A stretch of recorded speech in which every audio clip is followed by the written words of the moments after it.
12 days, he and the country's most inept home renovators battled it out in this very building, trying to turn some derelict apartments into livable, rentable units. When it was all said and done, each handyman failed miserably. In just under an hour, our Handyman Rehabilitation Center will be knocked to the ground.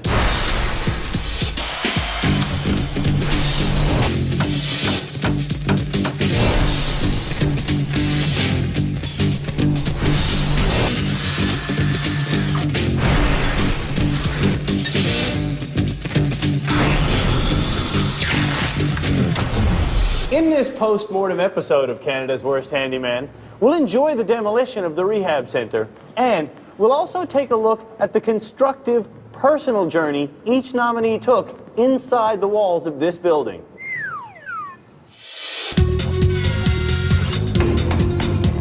The candidates for Canada's Worst Handyman were nominated by you after we conducted a nationwide campaign designed to flush out the most inept builders in the country.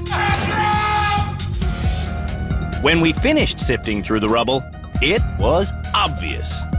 These 5 people are Canada's worst handyman.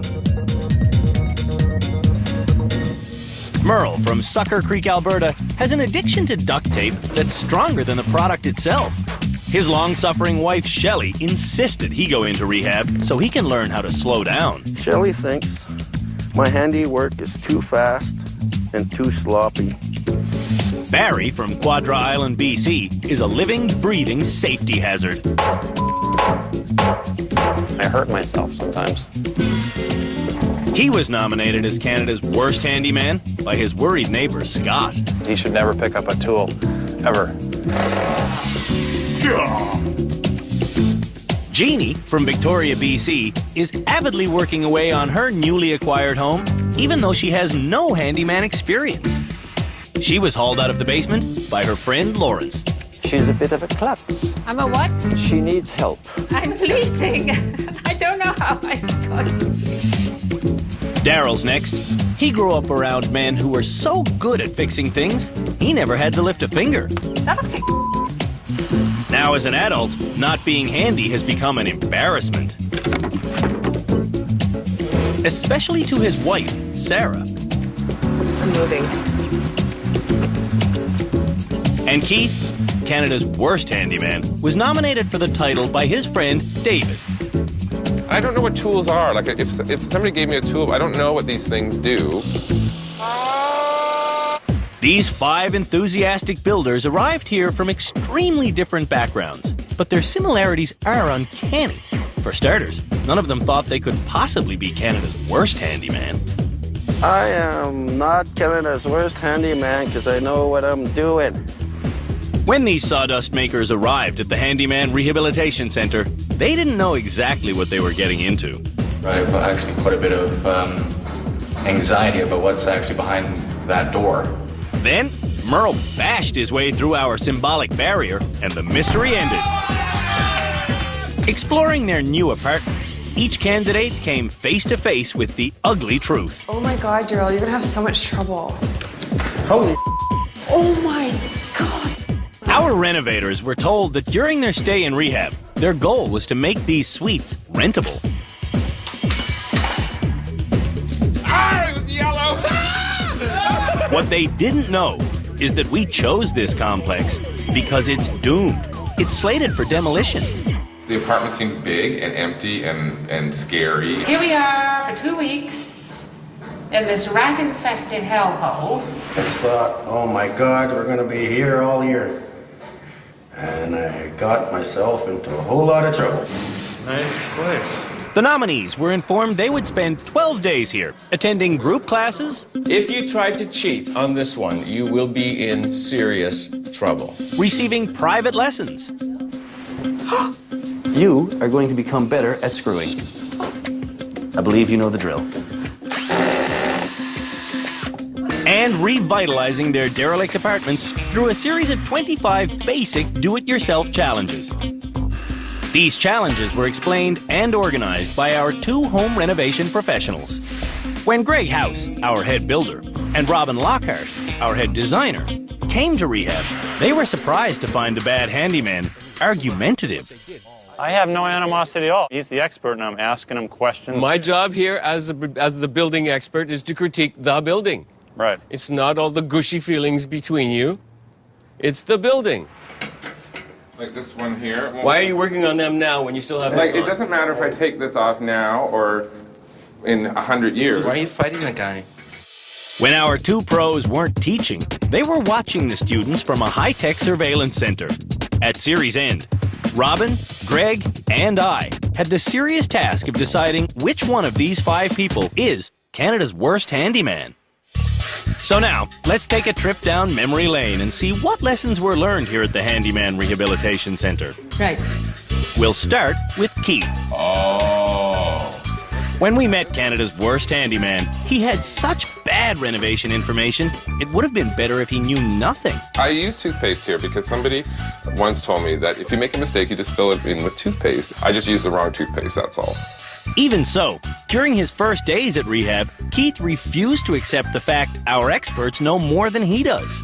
That has not been attached with screws. That's so totally lame, right? It's just going to fall out. This is spectacular work. You know, when something is built without integrity, boom, that's gone. At the end of show 1, Keith and Robin's relationship also got off to a rocky start when she insulted his mural.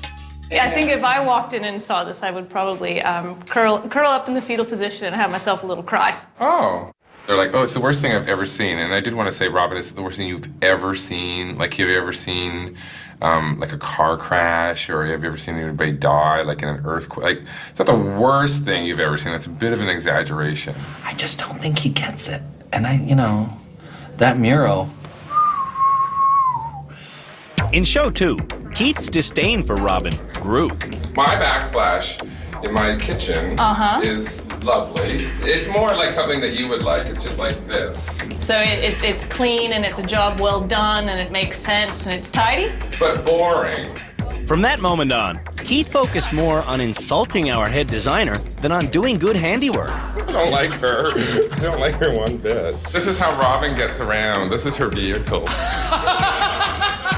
And she's superficial. I don't think she probably has any skill, obviously. And her jeans were too tight. You know, she's got tiny hips, so she can conceive, but she can't carry. What's her resume like? Now, what's your problem with Robin? You're being all Cheap mascara, 1 head, 2 haircuts. But, she's also has, you know what I mean? Like, but also she has these issues about how things have to be like this, like da da da da da da da, like A, B, C. She wants you to do things right, yeah. But it's not, this isn't right. To get anything done right, a good handyman needs to have the proper mindset. That's why we hired the services of psychologist Dr. Julie Hill, a specialist in personal growth therapy. When Keith met the good doctor, he identified his biggest problem immediately. I'm going to try and stay as focused as possible, because sometimes I lose focus, like, incredibly easily. Razzle dazzle. No, but I was looking at Barry's crack in his ass. I was in a band called Hacksaw years ago. But I'm going to try to stay as focused as possible and not let, little things kind of throw me off. He looks at you like when you talk to a dog and they sort of angle their head a little bit, and you think it understands what you're saying, and it's paying attention. But it's just, no. During our 3rd show, Keith stopped being a know-it-all and admitted he needs help. I need a lesson in power tools. We helped everyone learn how to use their high-power cordless drill. I saw a little bit of what you guys were doing today to these drills. I was weeping. Get in there, you mother. Keith was always screwing on a high-power setting, which caused countless stripped heads and multiple bent bits. Occasionally, he would have a satisfying screw, but it was rare. Oh my God, did you hear that? It was perfect. That's it. It went right in, there was no, did you hear that? There's no hamburger sound. Hammering was something we could never teach Keith. 1, 2, 3, 4, 5, 6, 7, 8, 9, 10, 11, 12. I can't get the image out of my head of him hitting a nail 48 times to get it in. 4 minutes of bending and straightening and hitting and tapping and bending and straightening. In our fourth show, Keith began as his usual ball of boundless energy. But somewhere along the line, his focus blurred. Oh my god. Okay, it's over. It's over. It's over. It's done. Oh my god. I can't believe this. And he started lying down on the job. That'll help stick it to the floor. Then, as leader of the Yard Work Challenge, Keith stood by and watched as the team built this fence based on his instructions. Keith has yet to pick up a tool, swing a hammer. He's a visionary. My intention was never to actually, pull, work. Question is, why bother putting up pickets just kind of randomly? Why not put them up from left to right or from right to left in an even-spaced manner? You didn't measure, you have no reason for choosing where any of these pickets go.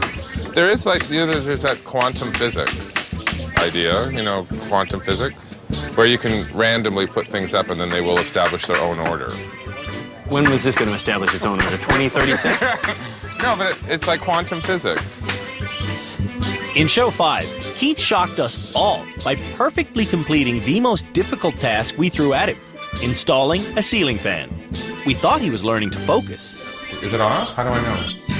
It's not rocket science, any of this, this handyman stuff. But in the final 10-hour exam of our last episode, Canada's Worst Handyman will be totally judged on this final exam.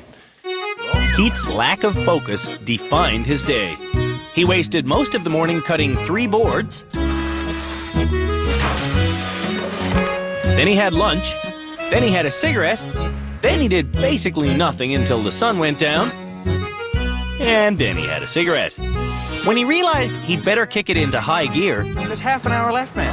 Get in there. Okay, what are you doing? I'm going to do the wallpaper Why are you standing next. here talking to me? Keith couldn't get the job done. With time running out, Keith panicked and sealed his fate.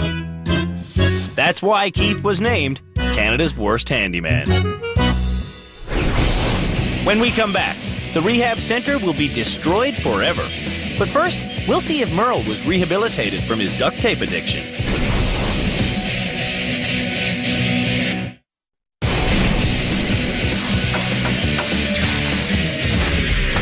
Up next on this special episode of Canada's Worst Handyman, we'll look back at our favorite quick fix aficionado, Merle.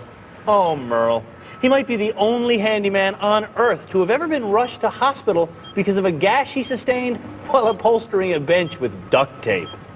I drew blood. I drew blood. Before Merle arrived at rehab, we knew his duct taping was a problem.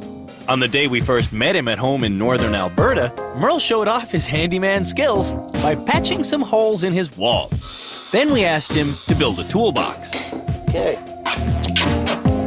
Instead of using the screws and wood glue we provided, Merle used tiny nails and duct tape.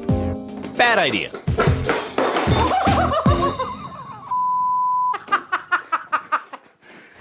I like duct tape because it's strong and you can use it anywhere and it's handy.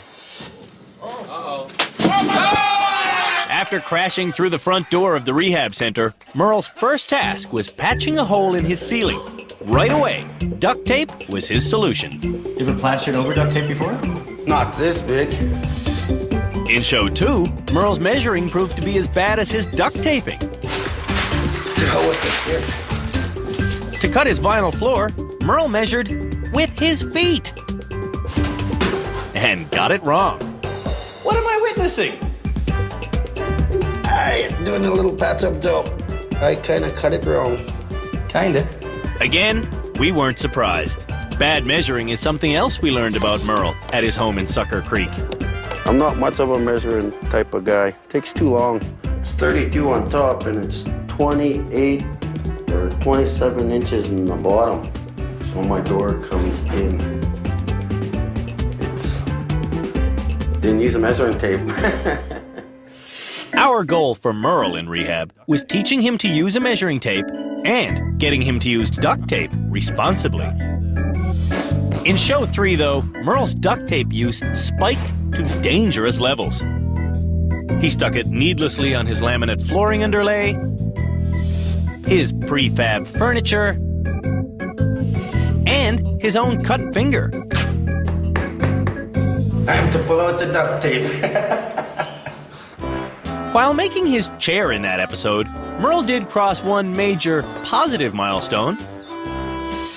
Instead of measuring with a random body part like we'd seen him do so many times before here in rehab, No, my measuring tape. Yeah, over here. Merle finally used a measuring tape.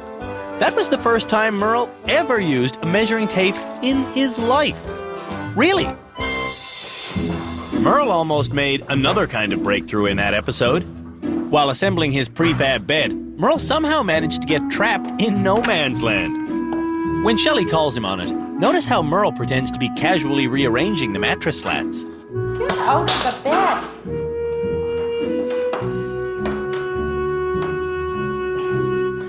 Kind of stuck. Oh my God. In our fourth show, it was time to get tough. So, we removed every stain of duct tape from Merle's room during his kitchen sink plumbing challenge, and he grumbled the whole way through the project. I'm sure tempted to get my duct tape. Too bad Merle wasn't tempted to measure.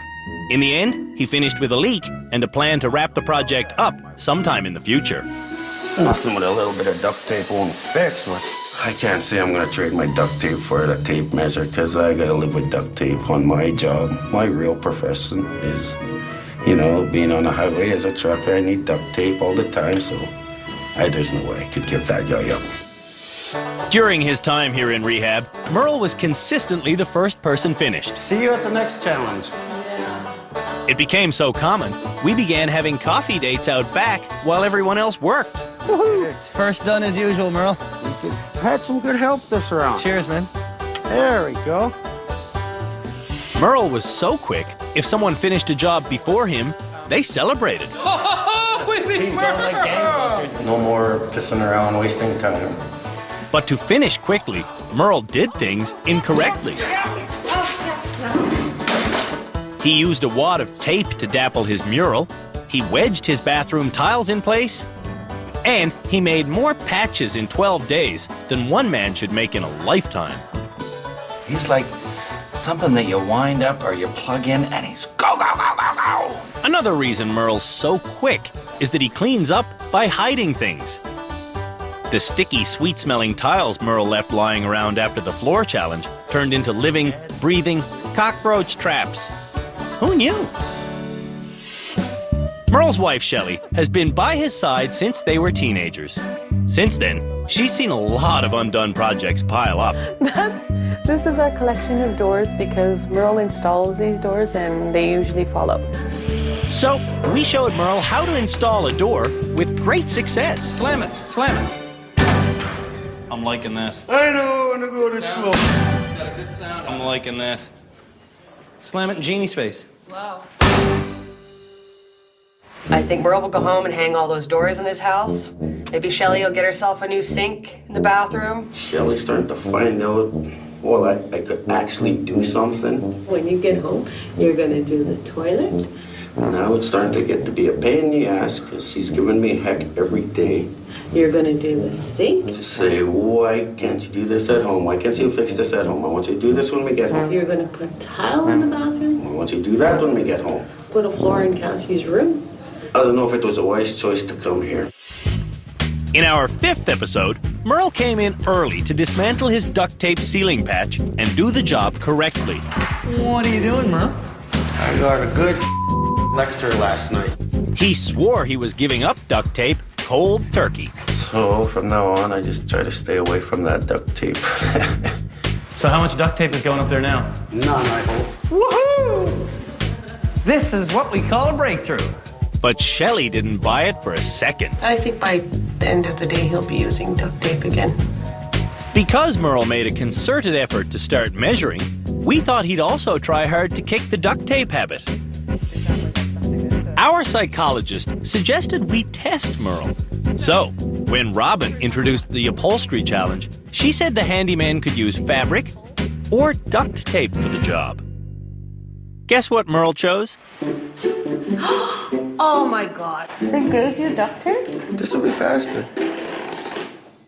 What does he do? Give me duct tape and says use it. It's just like buying an alcoholic beer. Hey, you're supposed to be rehabilitated here. Knowing this idea would probably not go over so well in final inspection, Merle was determined to do as neat and tidy a job as possible. So he cut the duct tape with a razor-sharp utility knife. In the process, he also cut himself. Ouch! Did you cut yourself? Badly. I drew blood. Not surprisingly, when the deep slice happened, Merle once again thought duct tape would save him.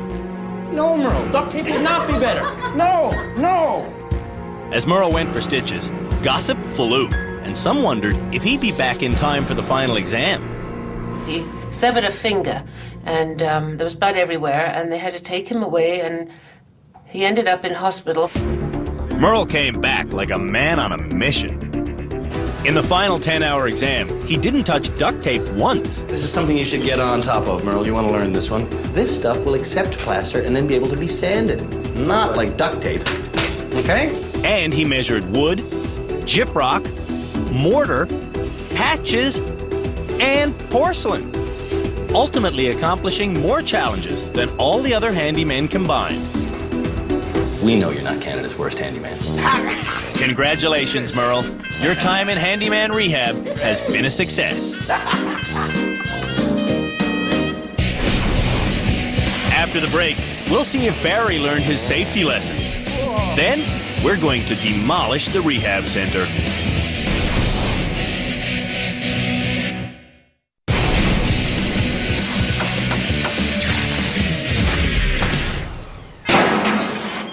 Safety was a constant concern here on Canada's Worst Handyman, especially with this substitute teacher on site.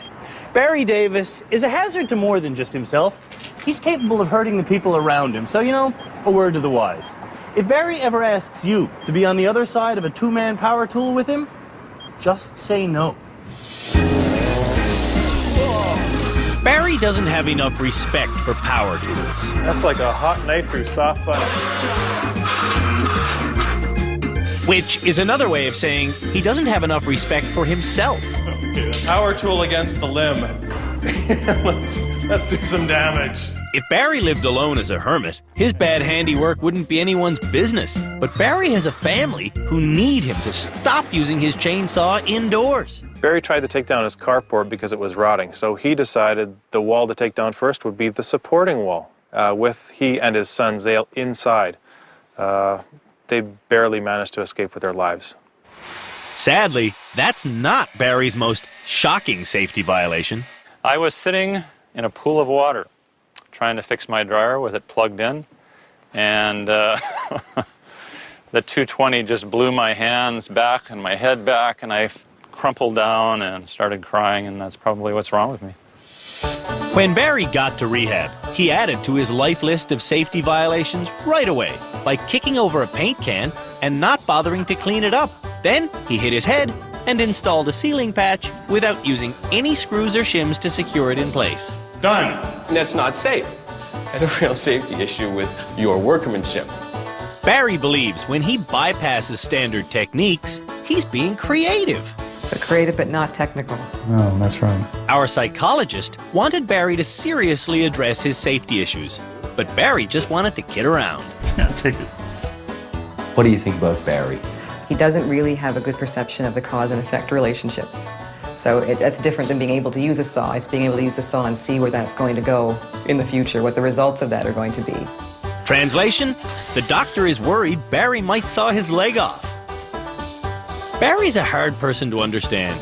He often teaches in elementary school classrooms, but as a student, he talks back in class. Sounds complicated your way. Yeah. He never takes notes. Well, I don't remember all the stuff he told us about the... Because? Because I wasn't listening. I was laughing. At who?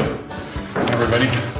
And he refuses to follow orders. Just do it the way you're told to do it. Are too high.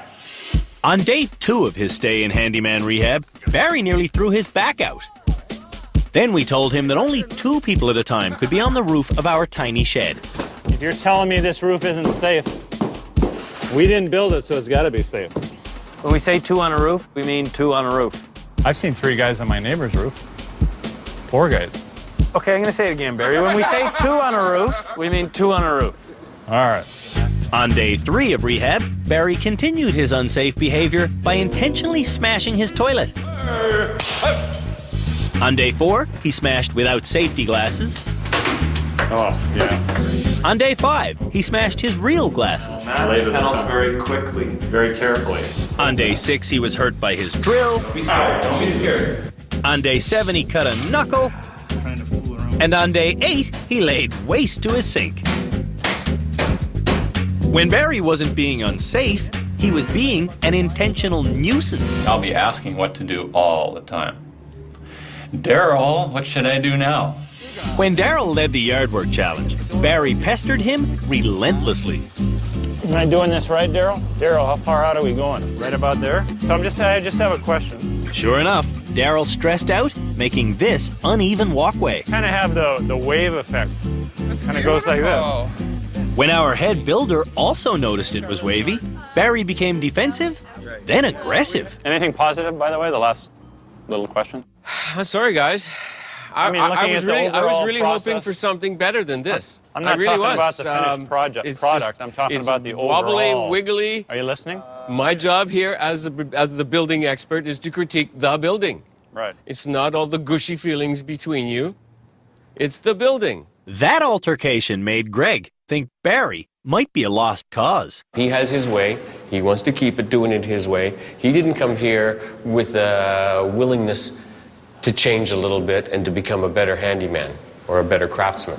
He wants to continue to do it his way, and I think we're going to continue to butt heads. But Greg didn't give up on Barry. On day 9, he explained to him the proper technique for using this power auger is going extremely slowly. As usual, Barry didn't heed the safety warning. On day 10, Barry began taking out a light fixture without checking the electrical breaker first. I'm sure electricity has been turned off. Yeah. Let's move on. And in the final exam, Barry chose a project that wreaked havoc on his back, but he stayed at it for 8 hours straight without getting anyone to substitute. That is unhealthy. Barry isn't Canada's worst handyman, but he may be the most dangerous. Oh, Barry. I always thought he sort of had it together, and he always seemed so calm and cool, but I think there's just a few sort of knives missing from the drawer, you know? He's a walking disaster. The rehab center is 20 minutes from demolition. When we come back, we'll be examining Daryl's biggest problem.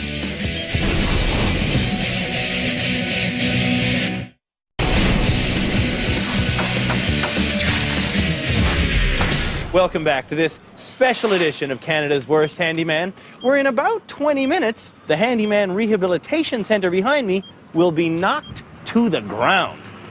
You know, for about 2 weeks, the country's 5 worst home renovators were inside here, learning the fundamentals of electrical work, of plumbing, of carpentry, and of humility. For Daryl, the guy who was ultimately named the 2nd worst handyman in Canada, humility is a way of life. Daryl! It's on the floor now. Daryl, you're killing it. Daryl, it's blobbing. Again. Daryl, stop. When our camera crew traveled to Warkworth, Ontario to meet Daryl and his wife Sarah in their delightful new home, they thought they must have caught the couple on a bad day because Sarah berated Daryl while he made a toolbox. I actually thought for just a moment that you could actually put together a box. She insulted him while he tiled their backsplash. I've never done this before, but I know more than you. And she mocked him as he hung a mirror. If you only read instructions once in your life, please let it be now. Well, these are very hard instructions to read. They're pictures. But when the happy couple got to the rehab center, the abuse continued. You are a complete idiot. That looks really If you make me bend down one more time, I'm gonna freak out. This clearly isn't healthy. So, on day 2 of Handyman Rehab, we called in the psychologist.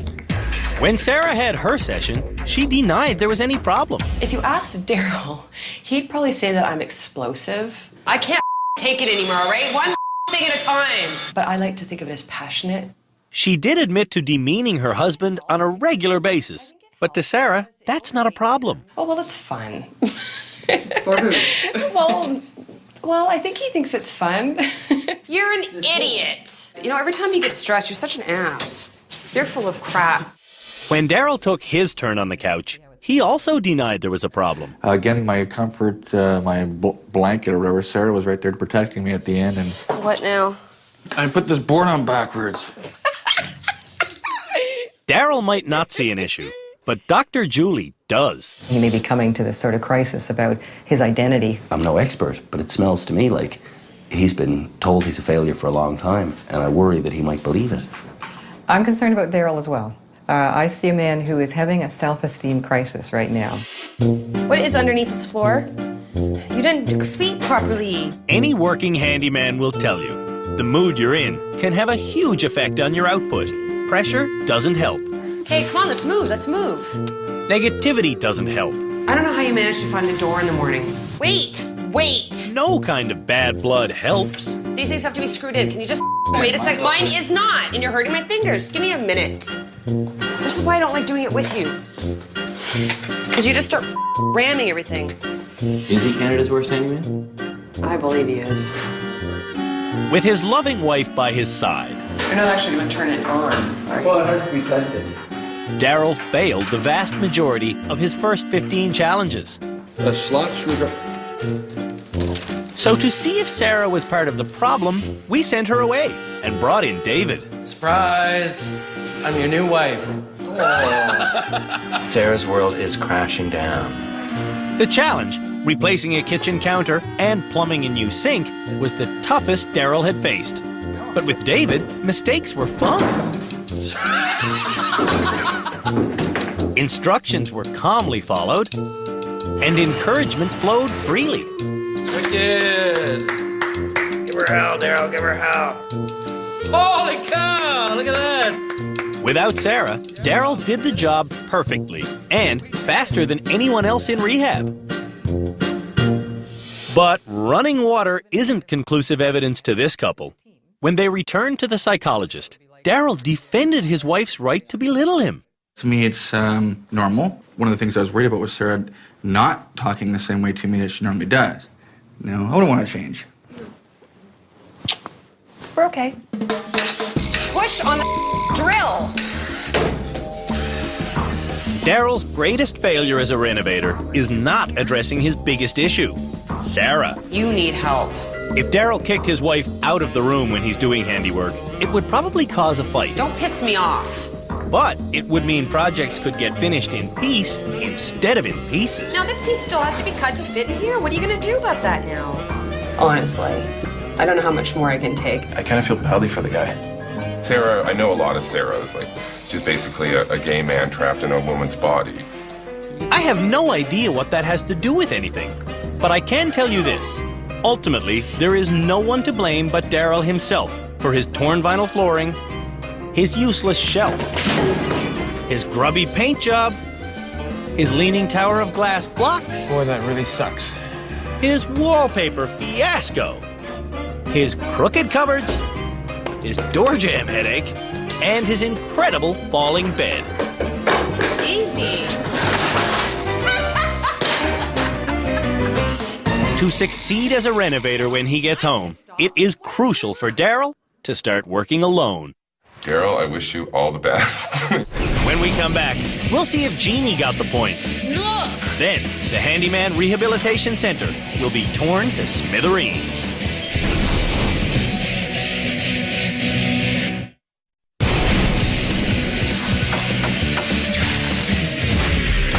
Only one of the nominees for Canada's Worst Handyman was a woman.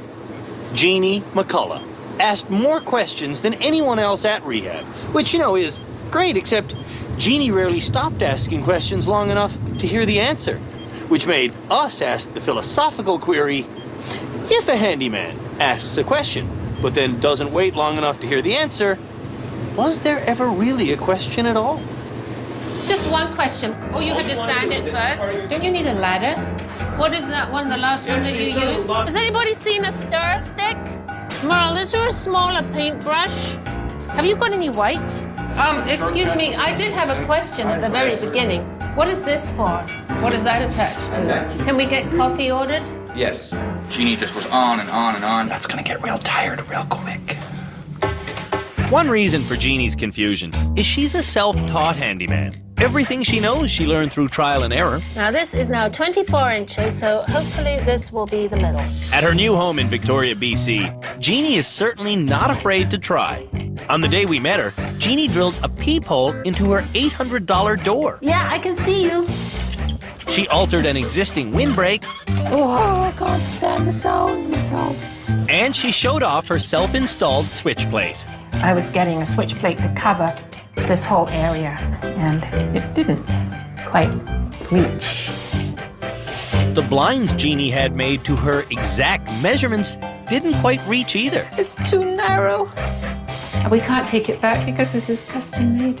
While trying to install those blinds, it became apparent that Jeannie has a hard time following instructions. 2 mounting brackets, which are not drawn correctly. Why do they make it so complicated? When she came to rehab, we knew we had to give Jeannie plenty of instructions, and we started with the basics. To cut a soft pine board, our building expert told Jeannie to use her cross-cut saw. Jeannie found that saw unwieldy, so she cut the board with her miter saw until its top lip prevented her from going any further. Yoink. Then she used a coping saw, designed to create intricate slices in thin wood. When that didn't suit her liking, Jeannie tried a 4th saw. Oh, I found a saw that I like. That's a hacksaw for cutting metal, hey? Oh, well. Yeah, sure is, Andrew. It sure is. Before coming to rehab, Jeannie had only known the pleasure of using a handsaw. So, before handing her a power saw, Greg gave her precise instructions on safety and technique. Now, I'm going to cut along that line. What are you lining up? In the shed, Jeannie seemed to grasp the fundamentals of jigsaw cutting and blade changing. And you always have the cutting edge out. Right. But in her apartment, Jeannie repeatedly put the blade in backwards. My gosh. When we supplied Jeannie with written directions, she wanted to follow them. Let's read the thing. I'll read You do have to read it. I'll read it. But she often couldn't figure it out. Shingle wrappers have instructions for shingling many different kinds of roofs. This shed has a peaked roof, but for some reason, Jeannie blindly yelled out the instructions for... Okay, shingles in a valley. Trim it off flush with chalk line. Yes. Cut off top corner of each end shingle at an angle. That's not a valley. That's a peak. A peak is a peak, and a valley is a valley. When Jeannie tiled her bathroom, we told her the instructions were printed on the adhesive container. It doesn't tell you on there how to do it. Using flat side of trowel, apply skim coat of adhesive. Apply additional adhesive with notched side of trowel at 45-degree angle, combing in one direction. That doesn't tell you how to do it? Not really. Does it? Yeah, it does. Jeannie often took instructions too literally. We didn't realize that until Greg recommended she use her drill to install screws. She's trying to put the screws directly into the drill. She's got the screw right in the chuck. Oh, Jeannie. Oh, Jeannie. Goodness.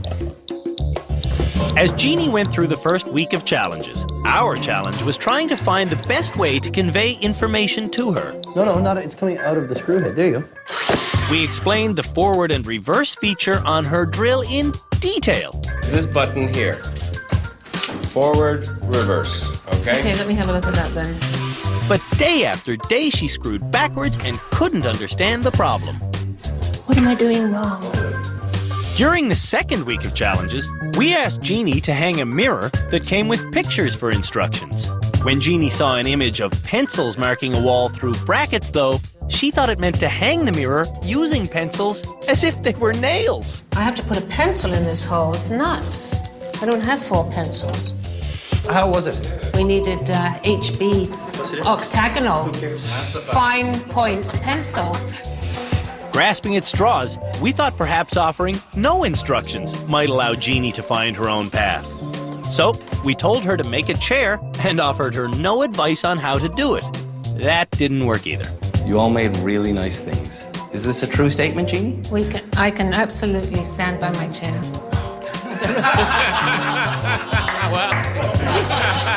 But I could absolutely not sit in her chair. No, it's really comfortable. Did I sit in it wrong? Yes, see, it's folded now. Jeannie desperately needs help, but she doesn't like letting people help her. I found this, so I can do this. I can do those. I can do those. I can. Lawrence, Jeannie's nominator, was an excellent helper when we paired him with Keith. Lawrence, you're so fast at this. And he was a workhorse when we paired him with Merle. But during most of his challenges with Jeannie, she shunned him. Lawrence wasn't any help much, really. When Lawrence did try to help, Jeannie would cast him away. Lawrence, let me do this. Sorry. No, that's not right. This is not right. Jeannie, she likes to do it her way, so I used to just keep quiet.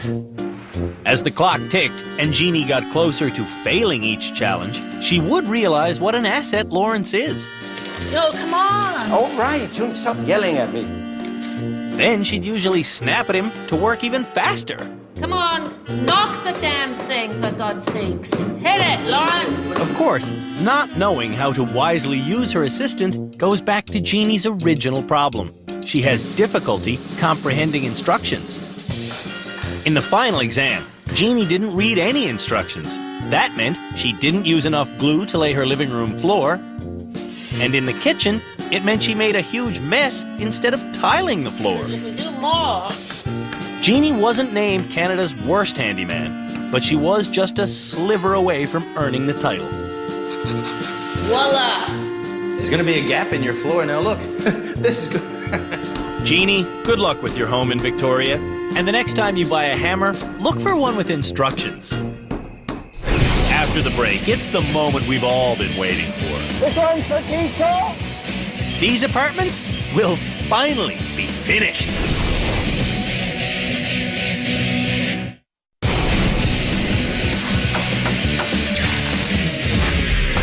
Welcome back to this special episode of Canada's Worst Handyman. In just a few moments, all of the hard work that's gone into the Handyman Rehabilitation Centre will be smashed to pieces. After they spent 10 days in rehab, we put the nominees for Canada's Worst Handyman through a pentathlon of challenges to see who had learned fundamental skills and who hadn't. After that, it was time for the final exam, a 10-hour project involving 11 individual tasks. When the quitting bell rang, Daryl and Keith were sent to the roof to find out which one would be named Canada's Worst Handyman. It's now my duty to inform you that Canada's Worst Handyman is...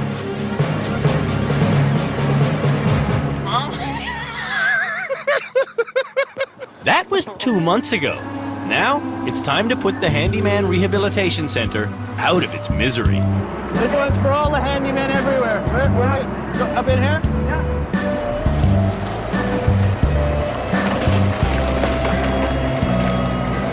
We all came here to learn something. Hopefully everybody learned something. I actually do feel as though I've, sort of stumbled ahead from where I was, certainly. I mean, I'm not a master of anything, but I have certainly come a long way. This one's for Kiko.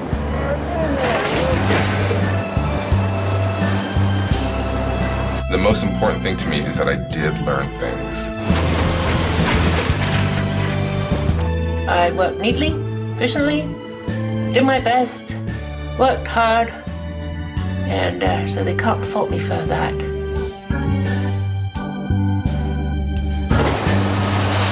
Take that building.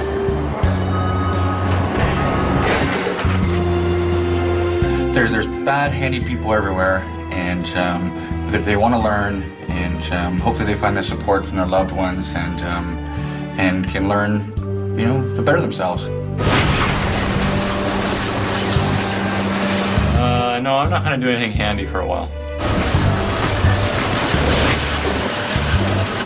It's not as though I'm going into the business with a shingle out my door saying that I'm a home repair service. Not yet, anyway. Not this week. Maybe next year. I learned lots, and I'm gonna take that back home with me. I can't believe I'm Canada's worst handyman. I'm still not convinced. I think there should be a do-over. There is no need for a do-over. Keith Cole is Canada's worst handyman. But Keith, you know, if it makes you feel any better, all the evidence has been destroyed.